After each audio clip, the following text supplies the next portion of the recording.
Paul Pogba shook the entire football world this week. The French midfielder had tested positive for testosterone before a match for Juventus on August 20th. Suspended by his club on Monday, Pogba must now provide explanations while awaiting the results of the counter-analyses.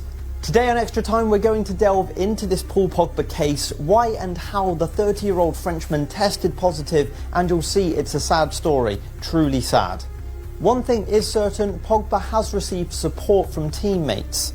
We will also review the results of the recent international matches. So, let's get started.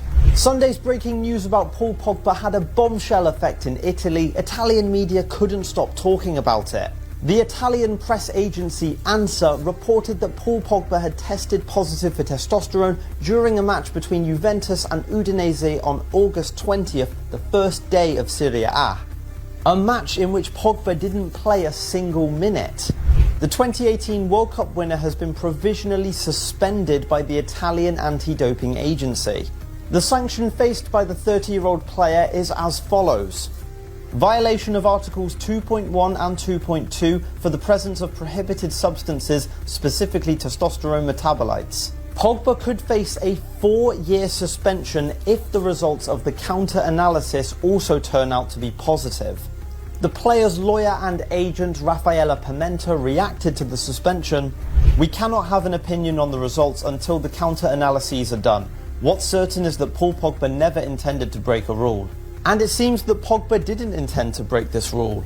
According to Gazzetta dello Sport, the positive result might have been due to the consumption of a dietary supplement that was recommended to Pogba by a doctor friend outside of Juventus' staff, and the product in question was obtained in the United States. The media adds that Paul Pogba admitted to taking these dietary supplements without the club doctor's approval.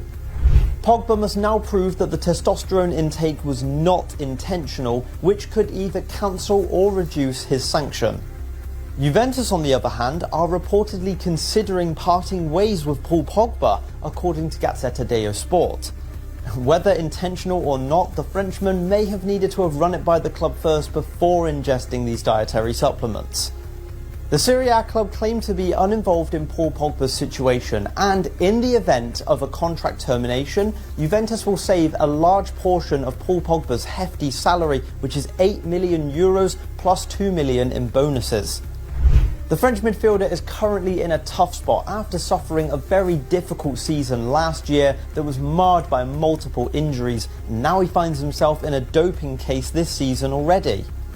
If a 4-year sanction is imposed, he may well end his career, as given his age, we wouldn't see him return to the football world until he's 34. In response to this complicated situation, Paul Pogba has received support from numerous individuals, including his national team coach Didier Deschamps. Deschamps spoke after the France-Germany match on TF1 saying, "I can't imagine that, knowing him with everything he has in his head.